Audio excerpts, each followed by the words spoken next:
실록 대하소설 조선왕조 500년 송도에 부는 바람 1권 추동에 부는 바람. 수창궁의 수목들에 물이 오르기 시작했다.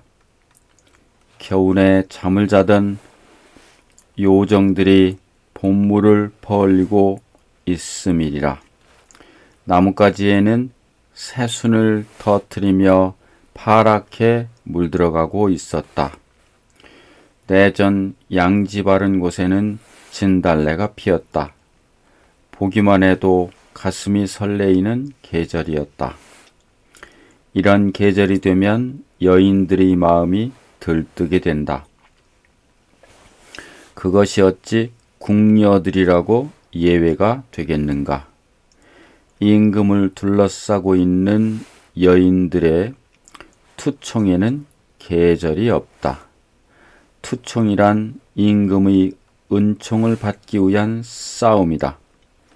눈에 보이는 경우보다는 숨겨진 일들이 더 많다. 투총의 시작은 몸단장에서 비롯된다. 봄이다.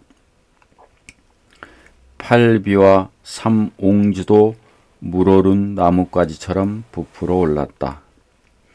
팔비와 삼옹주는 우왕의 비빈들을 일컫는 말이다.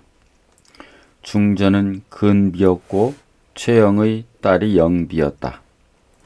노영수의 딸이 의비요 최천검의 딸이 숙비이며 강인유의 딸이 안비다.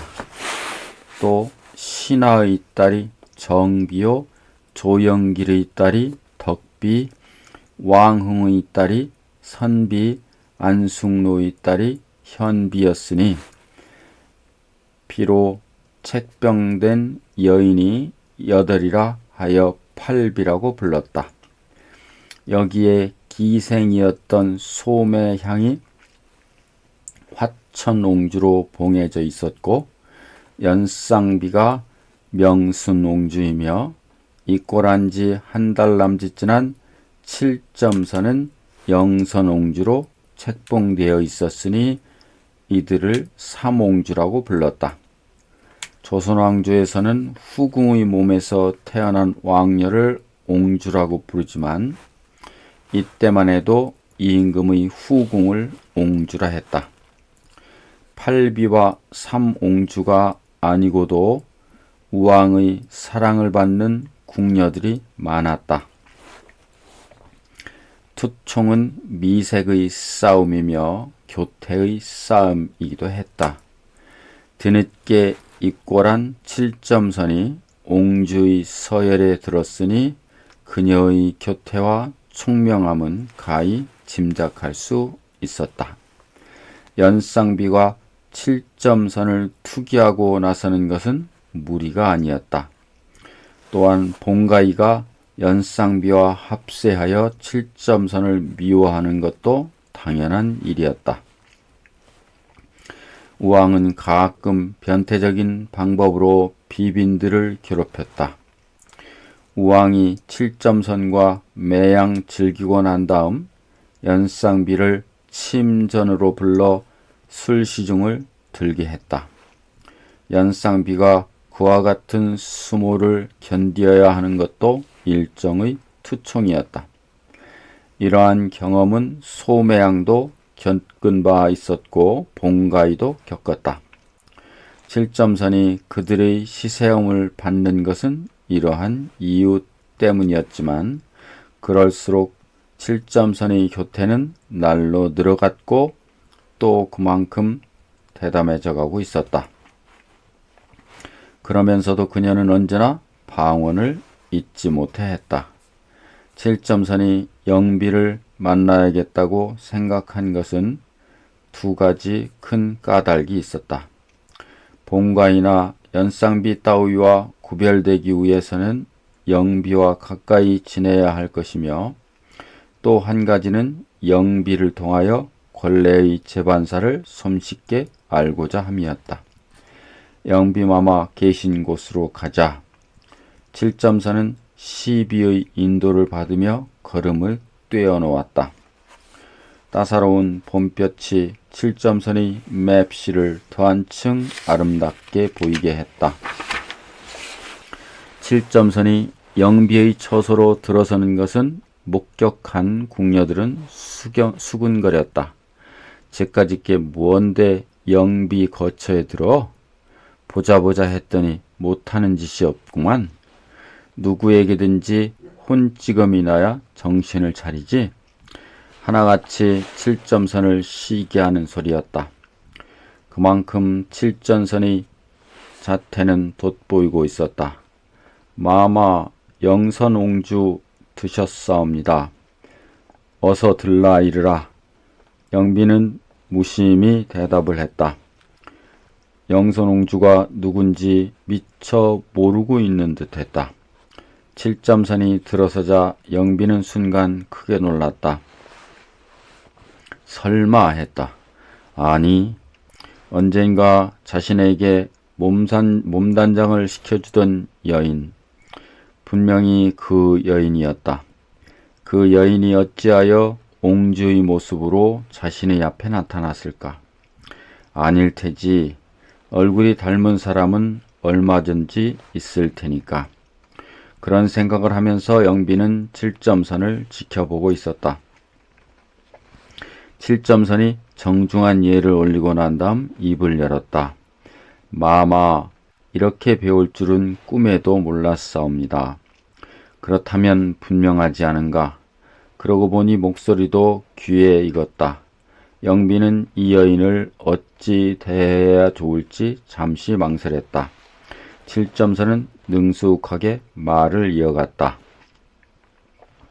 마마, 진작 찾아뵈었어야 하는 것을 권례의 사정에 어두어서 이제야 뵙게 되었사옵니다. 쉔네를 손발처럼 써주시오면 하늘같이 마마를 받들어 매실 것이옵니다. 영비는 안도했다. 7점선에게 적대심이 없다는 사실을 확인했기 때문이었다. 최영의 딸이라 하여 자신을 가까이 하고자 하는 사람이 없어 외롭게 느끼고 있었던 터가 아닌가. 영비는 7점선에게로 다가가 손을 잡았다. 언제 대전에 들어오셨어요? 한 달 남짓 되었사옵니다. 원 세상에 그런 것을 난 까맣게 모르고 있었네. 마마 말씀을 낮추시옵소서. 쉔네는 마마를 성심으로 받들겠사옵니다. 옹주, 난 아무것도 몰라요. 날 좀 도와주세요. 영비는 어느 사이인가 7점선에게 애원하고 있었다. 그동안의 외로움이 북받쳐오른 때문이었다. 옹주, 내 곁에는 사람이 없어요. 모두들 날 멀리하고 있어요. 아무것도 하는 일 없이 이렇듯 빈방을 지키고 있을 뿐이에요. 마마, 말씀을 낮추시라니까요. 그까짓 말이야 아무러면 어때요? 옹주를 이렇게 만나니 잃었던 동기를 찾은 것 같아요. 영비가 이렇게 쉬이 다가서리라고는 꿈에도 생각지 못한 7점선이었다. 우선 얼굴을 마주하고 마음이나 떠볼 심산이었는데 영비 쪽에서 오히려 가까이 지내기를 원하고 있으니 여간 홀가분하지가 않았다. 마마, 고란에 비빈 옹주들이 많사옵니다만 모두가 투청하는 일밖에 모르옵니다. 대전 마마의 총애만 얻으면 권문 세도가 못지않게 날뛰고자 합니다. 이래서는 아니 될 것으로 아옵니다. 그것은 충동지라는 언사였다. 결국 7점선은 영비쯤은 얼마든지 움직일 수 있다는 확신이 서 있음이었다. 영비의 처지로서는 또 그럴 수밖에 없었다. 산에서 약초나 캐러 다니던 산색지였다가 아버지를 만났고 얼마 되지 않아 곧 입궐을 했다. 양가의 법도가 채 몸에 배기도 전에 입궐을 했으니 단 한 가지라도 실수를 하면 안 된다는 강박관념에 늘 사로잡혀 있었고 임금의 침전에 들어서도 무엇을 어찌해야 될지 몰랐다. 그런 영비를 우왕이 총애할 리가 없었다. 임금의 은총이 멀어지면 비빈 옹주들이 업신여김을 사는 일은 당연했다. 7.4는 이 점을 이용하고 들었다. 마마, 대궐의 기강을 휘어잡으셔야 합니다. 무엇이 두렵사옵니까? 마마의 뒤에는 아버님이 계시옵니다. 영비는 순간 섬뜩한 느낌이 들었다. 설사 그것이 자신을 위한 진언이라 할지라도 그로 인해 걷잡을 수 없는 해오리 바람에 말려들 것 같은 두려움이 앞섰다. 7.3의 설득은 계속되었다. 마마가 아닌 다른 비빈 옹주들은 모두가 천한 것들 뿐이옵니다. 쇠내도 술을 팔던 기녀였사옵고 더러는 노복의 핏줄도 있는 것으로 아옵니다. 아버님의 힘을 빌어서라도 저들부터 휘어잡으시고 대내 아내자들의 기강을 바로잡아야 할 것으로 아옵니다. 나는 아는 것도 없고 힘도 없어요. 옹주의 도움을 바랄 뿐이에요. 영비는 그렇게 대답했다. 영비에게는 욕심이 없었다. 다만 외로움에서 헤어나고 싶은 심정뿐이었다. 7.3이 영비를 찾아온 뜻을 이루었다고 느끼는 순간 입가에는 보일 듯 말 듯한 웃음이 스쳐가고 있었다. 마마, 문화시중 대감께서 드셔 계시옵니다. 7.4는 가슴이 철렁 내려앉았다. 영비는 반가운 기색을 감추지 못하고 문 쪽으로 다가갔다. 7.4는 엉거주춤 일어섰다. 최영은 잔기침을 하면서 방으로 들어섰다. 아무리 딸이라 해도 지체가 높으면 예를 올려야 하는 법. 최영은 두 손을 모으면서 허리를 굽혔다. 오랜만에 뵙습니다, 마마. 예, 아버님. 영비는 방긋 웃으며 대답했다. 최영의 시선이 문득 7.선에게로 향했다. 7.선은 당황한 기색을 애써 감추며 물러갈 뜻을 권했다. 마마, 쇤내는 이만 물러가겠사옵니다. 자주 들러서 말벗이나 데워주오. 예. 7.선은 영비의 거천을 나서면서 최영의 시선을 의식했다. 아직도 등 뒤를 계속 노려보고 있는 듯한 착각에 사로잡혀 있었다. 최영은 영비의 모습을 살피며 입을 열었다. 마마, 불편하신 점은 없사옵니까? 모두가 분에 넘치는 광영일 뿐 불편하지는 않사옵니다. 천만 다행이옵니다, 마마. 어려운 일이 계시오면 이 애비에게 알려주시옵소서. 힘이 되어 드리겠사옵니다. 영비는 아버지의 심려를 고맙게 받아들였다. 고란 생활이 오늘과 같다면 정말 아무 염려가 없을 것 같았다. 마마, 한 가지 당부를 드릴 일이 있사옵니다. 비빈 옹주들이 투종이 있을 것이옵니다. 그런 일에 말려드시면 아니되옵니다. 이 점 명심해 주시옵소서. 영비는 얼굴을 들어 최영을 보았다. 마치 조금 전 7.선과 나눈 말을 다 들은 듯한 표정이었다. 대내에서 일어난 이 말들은 눈덩이처럼 커지게 마련이옵니다. 그런 일에 휘말리면 목숨을 부지하기조차 어려운 법이옵니다. 옛 고사에 삼불언이라는 게 있지요. 보지 않고 듣지 않고 말하지 않음이옵니다. 이 점 유념해 주시옵소서. 최영다운 충언이었다. 영비는 7.선의 말과 아버지의 말 사이에 잠시 방황을 했다. 양쪽의 말이 모두 영비에게 솔깃한 것은 두말할 나위조차 없었기 때문이었다. 최영의 퇴궐이 늦어지자 우왕은 영비의 거처에 주안을 마련하게 했다. 7점선이 동석했다. 심전에까지 비빈 옹주를 불러들이는 처지라 이런 일은 조금도 이상할 게 없었다.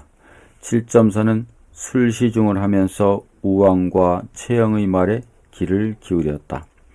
그러면서 영비의 빈 접시에 음식을 옮겨놓는 일도 잊지 않았다. 우왕과 최영이 주고받는 화제는 신변 잡사에서부터 시작되더니 마침내 정사 쪽으로 기울어지기 시작했다. 백성들의 살림은 어떠하답니까? 지난번 여몽방 인견미를 중벌로 다스린 터라 원성에 있었던 백성들의 마음이 좀 누그러진 듯 싶사옵니다.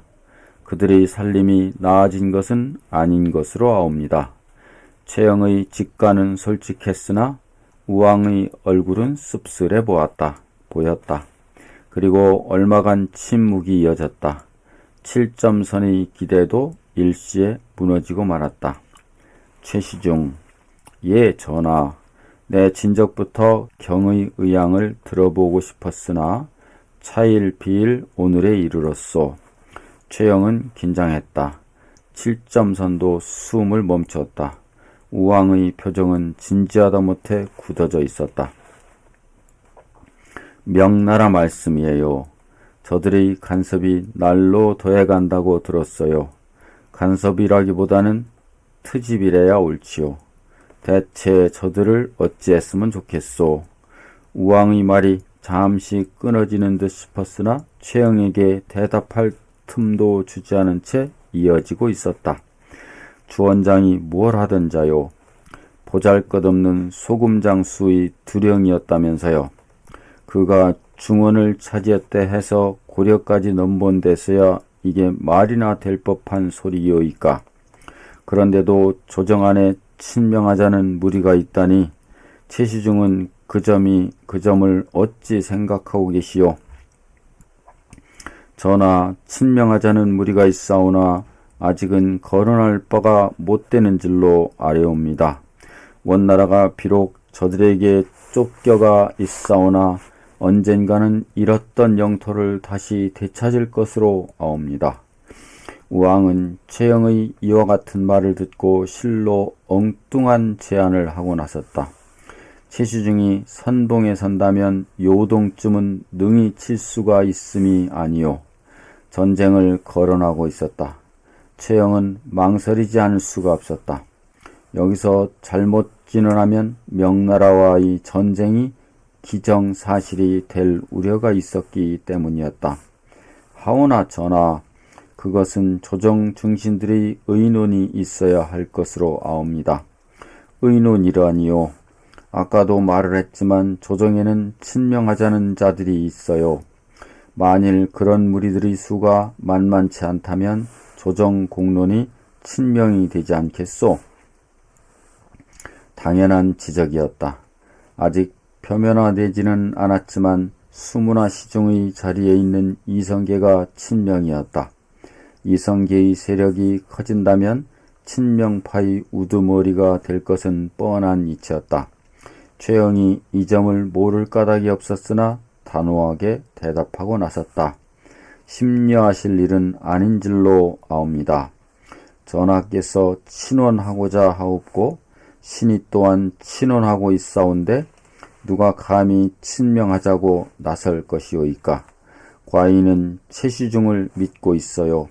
사사롭게 생각한다면 척분의 연으로 묶여있질 않소. 그러하옵니다, 전하. 우리가 요동이라도 친다면 원나라도 그냥 있지는 않을 것이요. 과인은 요동을 치고 싶소이다. 멀어져 있는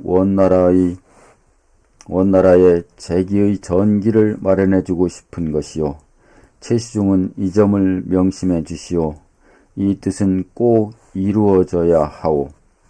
정사에 관한 일을 까맣게 잊고 있다가도 어느 때든지 이런 식으로 자신의 의중을 털어놓고 나오는 우왕이었다. 오늘 우왕이 거론한 명나라와의 일전불사는 고려인으로서는 누구나 한 번쯤 생각해볼 일이기도 했다. 최영은 우왕이 친히 따라준 은술잔의 술을 받아 마시고 나서 명심불망할 것을 다짐했다. 밤이 이슥해져서야 최영은 영비의 거처에서 물러나갔고 7점선은 영비의 잠자리 시중까지 들고 난 다음에야 거처로 돌아왔다. 어떻게 전해드리나? 7점선은 천장에 시선을 준 채 방언을 생각했다. 자신의 맡은 바 소임이 바로 이런 것이구나 하는 생각에 잠겼다. 열 하룻날 정도전과 조준이 추동에 있는 이성계의 집에 모이는 날이었다. 민씨 부인은 새 옷을 방원에게 밀어놓으며 속삭이듯 말했다. 아버님 대신 당신이 말씀하시게 될 일이 많을 거예요. 나도 그 일을 걱정하고 있어요. 아버님 가까이에 당신이 계시다는 사실을 확연히 해두셔야 합니다. 참으로 영리한 여자였다. 이성계가 과묵한 까닭으로 방원의 얘기를 주도해 나가야 한다는 뜻이었다. 그 점은 방원의 의사와 일치하고 있었다. 어려울 때마다 힘이 되어주는 꼴이여. 방원은 웃으면서 치하했다.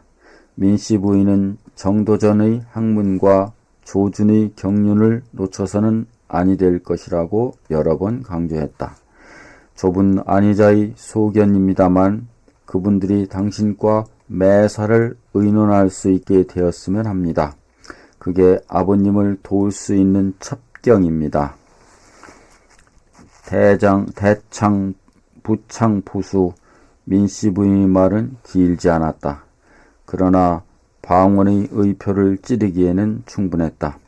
서방님, 대궐에서 손님이 드셨습니다. 민씨 부인이 불이 나게 방을 나가더니 나으린 계집아이 하나를 데리고 들어왔다.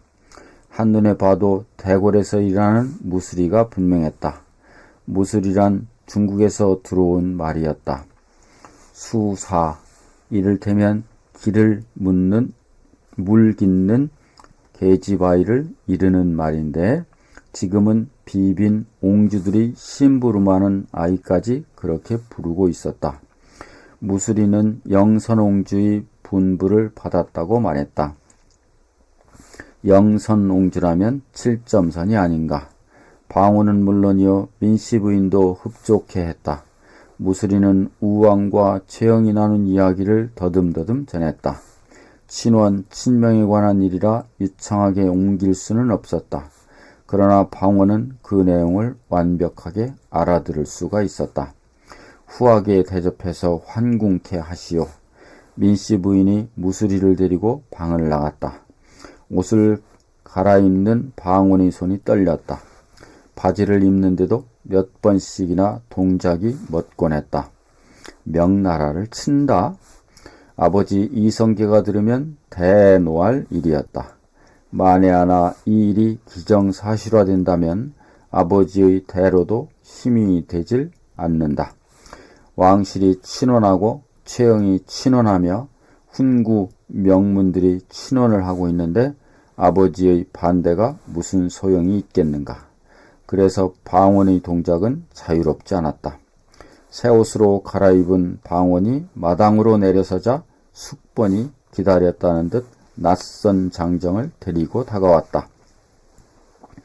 방원의 걸음이 멎었다. 최장군 댁 청지기와 인척간입니다. 인척이라니? 외가 쪽으로 아저씨발이 되는데 이놈의 뒤를 알아보았습니다. 이름이 뭐냐? 목인해이옵니다. 겁을 먹고 서 있던 사나이가 이름을 댔다. 숙번은 자신의 수완을 자랑하듯 희죽 웃었다. 옷이나 갈아입혀라. 난 급히 다녀올 때가 있느니라. 방원은 말을 마치고 다시 걷기 시작했다. 2월 열 하룻날 참으로 이상한 일진이었다. 이꼴했던 7점선이 실로 엄청난 소식을 전해주었으며 최영의 집 사정을 알아올 수 있는 목인애가 제 발로 걸어 들어왔다. 게다가 정도전과 조준이 추동해서 아버지를 만난다는 날이 아닌가. 방원은 생각했다. 정도전이 11날 만나자고 한 것은 택일된 날일 것이라고. 길일이 아니고서야 세상 일이 이렇게 맞아떨어질 수가 있을까. 방원의 발은 날아갈 듯 추동으로 향했다. 대문 앞에서 퉁두란을 만났다. 조영기와 같이 너털웃음을 웃으며 나오고 있었다. 자네 아주 큰 일을 했더구만. 덕분에 우린 쫓겨나는 길일세. 허허허. 퉁두란이 방원의 어깨를 치면서 말했다. 이들도 정도전과 조준이 오는 것을 알고 있었다. 강씨 부인이 상냥하게 설명했을 것이라고 생각했다. 아버님은 뭐라고 하셨습니까? 이 장군이 이런 일에 안색을 드러내실 어른인가? 방석이 어머님이 좋아하면 좋은 일일 테지. 퉁두란의 말에는 수식이 없었다. 방원의 마음은 개어왔다. 퉁두란과 조영규의 는 좋은 결과를 기대한다는 말을 남기고 길 저편으로 멀어져 갔다. 방번과 방석이 반갑게 달려나왔다. 방원은 방석을 번쩍 들어안았고 한 손으로는 방번의 손을 잡고 안으로 들어갔다. 이성계는 육도 삼략을 읽고 있었다. 벌써 수천 번을 읽은 책이었으나 틈나는 대로 읽고 또 읽었다. 육도란 문도, 무도, 용도, 호도, 표도, 견도를 이르며 삼략이란 상략, 중략, 하략을 이릅니다. 병소의 고전이라 무장 필수의 지침서이기도 했다. 방원이 들어서는 것을 보자 이성계는 책을 덮었다. 비록 말은 없어도 반가이 맞아주는 기색이 완연했다. 오늘을 있게 한 방원의 모습이 대견스러웠음은 당연한 것이리라. 이런 경우 대개 방원이 먼저 말하는 것이 통례로 되어 있기는 하였으나 오늘따라 방원은 서두르고 있었다. 아버님, 주상께서 최시중 어른께 명나라를 치고 싶다고 말씀하셨다는데 아시고 계시는지요? 이성계는 흠칫 놀라는 듯 했으나 애써 냉정하게 방원을 바라보고 있었다. 최수진께서 왕실의 친원이요, 자신 또한 친원이요, 훈구 명문이 친원이라 조정 안에서는 친명론이 다시 거론되지 않을 것이라고 단정을 하셨답니다. 그게 언제 일이더냐? 이성계는 찌르듯 반문했다. 노기가 어려있는 음성이었다. 방원은 이틀 전 영비의 방에서 있은 일이라고 대답했다. 이성계는 눈을 감았다. 심상치 않은 말을 들으면 언제나 눈을 감는 버릇이 있었다. 불길한 생각이 들어옵니다. 아버님, 언젠가는 그 일로 아버님과 최시중 어른이 의견 충돌이 계시지 않겠습니까? 이성계는 눈을 떴다. 그리고 가라앉은 목소리로 자신의 의중을 피력했다. 예비가 수문화 시중의 자리에 오르면서 두 가지 서둘러야 할 일이 있다고 믿었다. 그 첫째는 전제를 개혁하여 백성들의 삶을 도모하는 일이요. 두 번째가 조정 공론을 친명으로 해야 하는 일이었느니라. 이성계의 어조는 단호했다. 방원으로서도 아버지의 확연한 의중은 처음 듣는 일이라 숙연한 태도로 경청했다. 백성을 돌보는 일이 전제의 개혁이라면 나라를 돌보는 일은 친명이 될 것인즉 내 이것을 천명으로 알고 있음인데 두 가지 모두가 쉽지 않은 일이어서 심사숙고를 하고 있어. 한데 이성계는 잠시 말을 끊었다. 방원은 긴장했다. 다음 말이 경색되리라는 생각 때문이었다. 한데 주상께서 그와 같은 말씀을 최시중에게 하셨다면 전제 계획을 탁 착수하기도 전에 갑옷을 입어야 하지를 않겠느냐. 갑옷을 입어야 한다면 출진을 의미한다. 출진이란 전쟁에 나가는 것이다. 이성계가 비록 무장이라 할지라도 앞니를 꿰뚫어보는 예지는 정확하고 날카로웠다. 그러하옵니다. 최시중 어른께서 명심하겠다고 대답을 하셨다 하옵니다. 그 어른께서 아버님의 친명하시고 계신 것을 모를 까닭이 없지를 않사옵니까? 말은 가벼워도 뜻은 무거웠다. 최영이 친원 정책을 밀고 나가기 위해서는 이성계의 입을 막아야 한다. 지금 이 시점에서 이성계의 입을 막는다면 수문화 시중의 자리에서 쫓아내는 일이며 명나라와 일전불사를 내세울 때 그 선봉장으로 기용할 것이다. 방원은 이 점을 아버지 이성계에게 상기시키고 있었다. 말씀은 그리하셔도 실이 이루어질 일은 아닐 것이야. 아버님, 최시중께서 장담하신 일이옵니다. 아버님께도 대책을 계셔야 할 것으로 아옵니다. 이성계는 대답하지 않았다. 손님이 왔다는 강씨 부인의 전갈이 있자 방원이 진언했다. 그냥 앉아 계심이 옳을 것으로 아옵니다. 제가 매시겠사옵니다. 이성계는 방원의 말을 따랐다. 문신 우의 시대였다. 그러나 수문화 시중의 자리에 있는 아버님이 아니던가. 당당한 우염으로 정도전 조준을 맞이해 줄 것을 방원은 바랐다. 방안은 당대의 1인자로 꽉 차 보였다. 싸움터에 나서면 패전을 모르는 이성계였고 학문과 덕망으로 본다면 정조전과 조주는 이성계보다 훨씬 높은 곳에 있었다. 다만 이성계가 시임 고의 관직에 있을 뿐 정도전은 제하의 몸이었고 조주는 요직에 발탁되지 못하고 있는 처지였다. 수인사를 마친 세 사람은 자리를 편하게 고쳐 앉았다. 방원은 한편에 물러서서 이들의 모습을 지켜보고 있었다. 지천명, 50살에 1000명을 알게 되었다는 공자의 말이다. 세 사람은 모두 수염이 희끗희끗했다.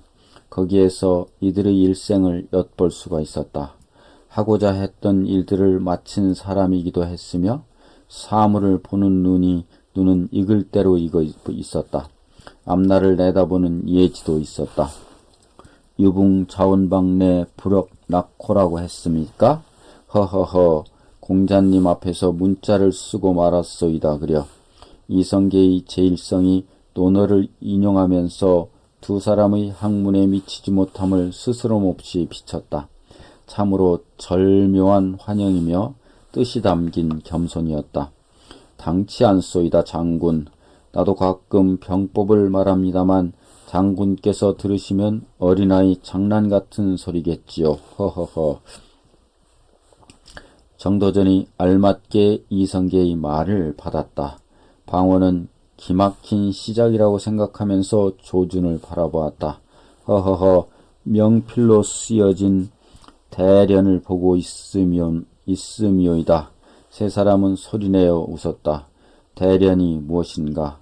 마치 주고받는 말기 같은 글씨를 양쪽에 걸어둔 것이 아니던가.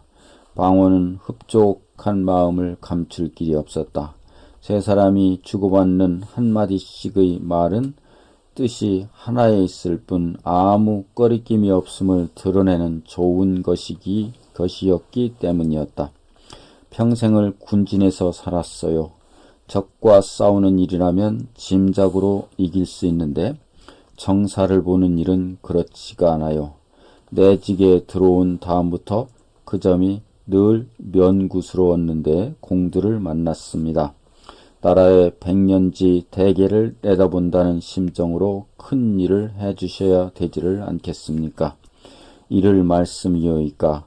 조정 안에서 참신한 바람이 불어야지요.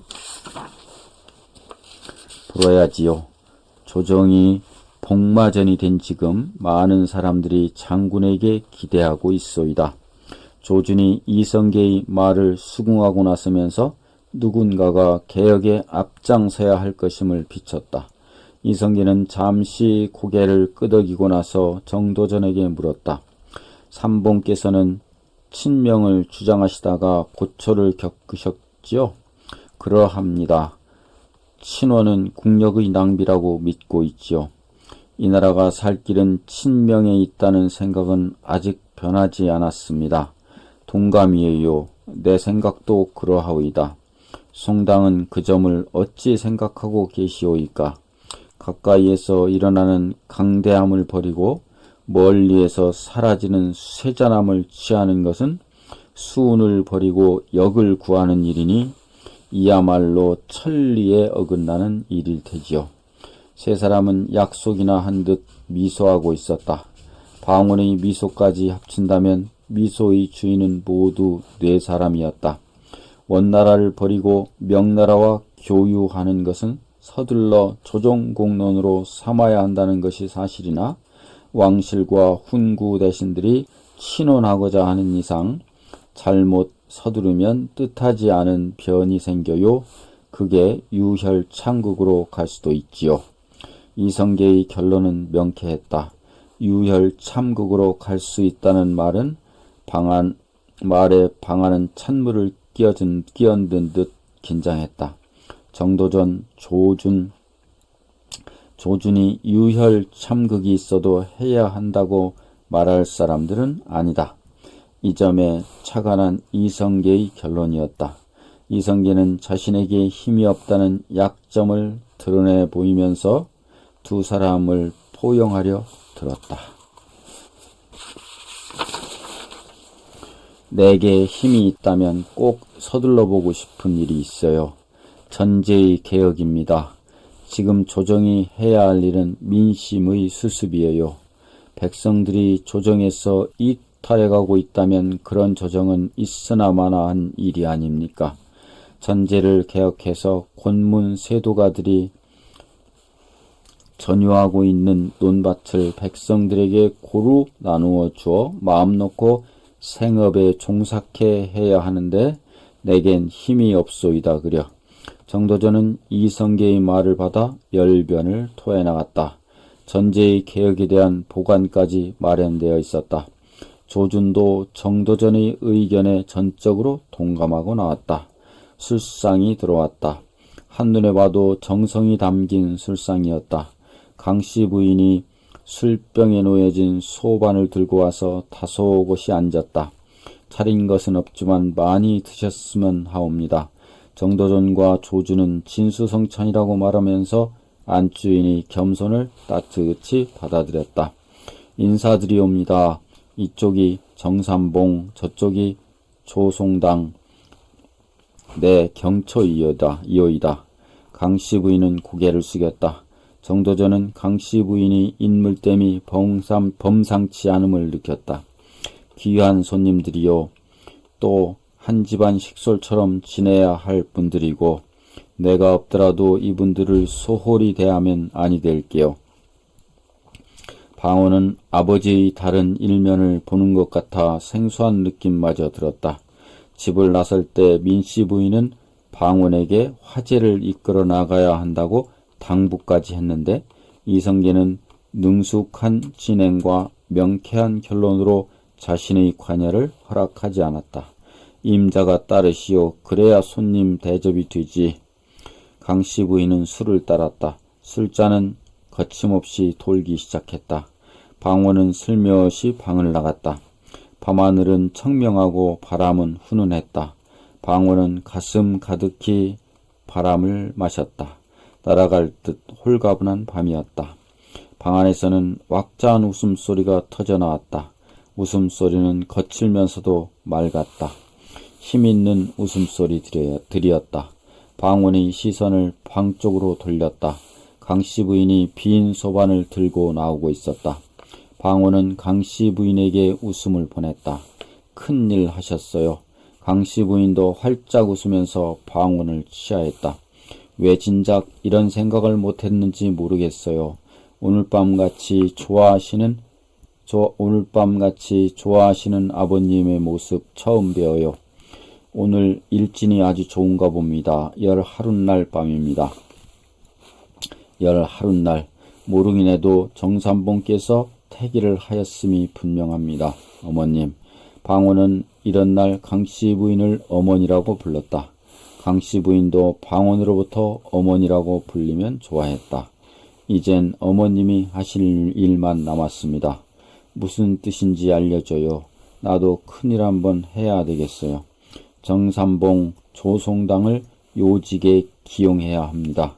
전제개혁은 조정 안에서 논의되어야 합니다. 이 일을 어머님 아니고 누가 하시겠습니까? 강씨 부인의 눈가에 웃음이 돌았다. 가장 흡족할 때 나타나는 그녀의 습관이었다. 또한 말을 대신한 확답이기도 했다. 내 당으로 들어가요. 진지상 보아드릴게요. 강씨 부인은 부엌 쪽으로 사라져갔다. 방원은 흐뭇한 나머지 조금도 시장기를 느끼지 않았다. 방 안에서는 또다시 웃음소리가 터져나왔다. 방원도 웃고 싶었다. 소리내어 껄껄 웃고 싶은 2월 11날 날의 밤은 이렇게 깊어가고 있었다.